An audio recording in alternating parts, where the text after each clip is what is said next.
시청자 여러분 안녕하십니까? 10월 12일 KBTV 브레이킹 뉴스입니다. 어제 저녁 뉴욕공항에서 2대의 비행기 날개가 부러지는 사고가 있었습니다. 항공관리청은 다행히 부상을 입은 사람은 없으며 2대의 비행기 모두 경미한 손상만 있다고 밝혔습니다. 시카고에 본사를 둔 유나이티드 에어라인즈의 대변인은 베이징에서 출발한 비행기가 공항에 안전하게 착륙하고 있었으나 비어있는 루프트 한자 비행기와 접촉하며 정지했다고 말했습니다. 비행기 안에는 총 150명의 승객과 15명의 승무원이 타 있었으며 현재 비행기는 견인돼 안전 점검에 들어갔습니다. 독일의 쾰른의 본사가 있는 루프트 한자는 현재 사고에 대해 어떠한 언급도 하지 않고 있습니다. 오늘 아침 뉴저지 잉그루드 클립스의 세인트 마이클스 빌라 소유의 2층 건물이 화염에 휩싸이는 사건이 발생했습니다. 오늘 아침 7시 15분경 잉그루드 클립스의 허드슨 테라스에 위치한 세인트 마이클스 빌라 본관 뒤편 2층짜리 차고 건물에서 불길이 치솟기 시작했습니다. 세인트 마이클스 빌라는 교회 소유의 노인 전용 아파트로 화재 직후 이들은 모두 대피했다고 소방 당국은 전했습니다. 더불어 화재 현장 인근 세인트 피터스 대학 학생들도 모두 대피 조치 내려졌습니다. 이 차고에서 발생한 불길로 일부 차들도 화염에 전소됐습니다. 화재를 진압하던 소방관들은 경상을 입었지만 아직까지 민간인 중 부상자는 없으며 불길도 진압된 상태입니다. 뉴저지 사냥 시즌이 시작되면서 흑곰 사냥이 본격화됐는데요. 이에 대한 논란도 이어지고 있습니다. 지난 월요일 6일 동안 이어지는 사냥 시즌이 시작됐는데 월요일부터 수요일까지는 활로만 사냥이 가능하며 목요일부터 토요일까지는 총으로 사냥이 가능합니다. 뉴저지는 지난 30년 동안 곰 사냥을 금지해오다 2003년 허용했고 지난 2005년과 2010년에 사냥을 허가한 바 있습니다. 올해 곰 사냥은 오는 12월 5일부터 10일까지 한 차례 더 허용될 예정입니다. 다만 모든 사냥은 미리 예약과 등록을 해야 합니다. 이번 사냥 시즌에는 월요일과 화요일 이틀 동안에만 306마리의 곰이 사냥된 것으로 파악됐으며 관계자들에 의하면 작년 12월에 열린 곰 사냥에서는 총 510마리의 곰이 사냥당했습니다.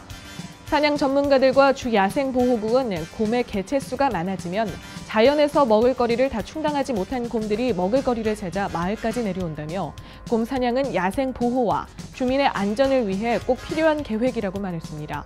하지만 야생보호를 외치는 사람들은 오히려 곰 사냥이 야생을 더 해치고 있다며 반대 입장을 내놓고 있어 논란은 계속될 것으로 보입니다. 뉴욕시경이 한 강도 사건과 관련해 용의자를 공개 수배하고 나섰습니다. 월요일 2시경 한 남자가 보행장치에 의지한 채 할렘의 맨해튼 애비뉴와 세인트 니콜라스 애비뉴에 위치해 있는 건물에 들어섭니다. 문을 잘 열지 못하자 한 흑인 남성이 다가와 문을 열어줍니다.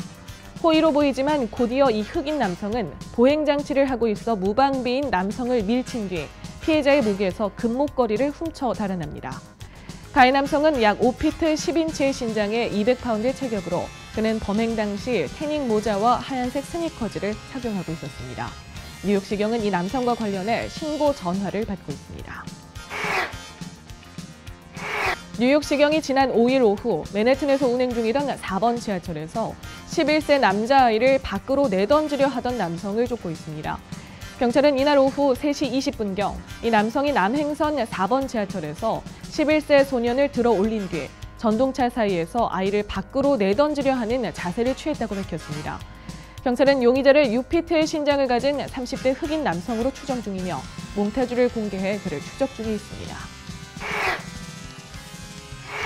브루클린에서 한 남성이 생후 9개월 된 자신의 친아들을 뜨거운 물로 학대해 경찰에 체포됐습니다.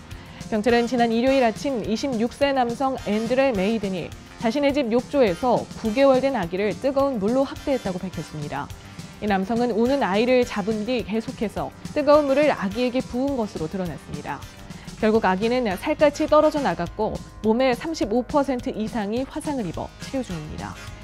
자신의 친아들에게 화상을 입힌 이 남성은 아동복지법 위반과 학대죄로 구금됐습니다. 브루클린에서 3명의 남학생들이 학교에서 12세 여학생을 성폭행하려고 시도한 혐의로 체포됐습니다. 경찰은 지난 목요일 허키머 스트리트에 위치한 주니어 하이스쿨의 지하로 연결되는 계단에서 세 남학생이 성폭행을 시도했다고 신고받았다고 밝혔습니다. 조사에 의하면 이들은 여학생의 몸을 더듬는 등의 행동을 한 것으로 파악됩니다. 가해 남학생은 2명의 12살 남학생과 14살 남학생 1명으로 이들은 현재 강간과 절도, 강도 등의 혐의를 받고 있습니다. 브롱스에서는 화재가 발생해 한 여성이 사망하는 일이 있었습니다. 소방당국은 어제 오전 10시 30분경 허친슨 리버파크웨이의 빌딩 13층에서 불이 나 소방관들이 화재를 진압했으나 68세 여성이 의식을 잃고 쓰러져 있었다고 전했습니다. 이 여성은 즉시 병원으로 옮겨졌지만 곧 사망했습니다.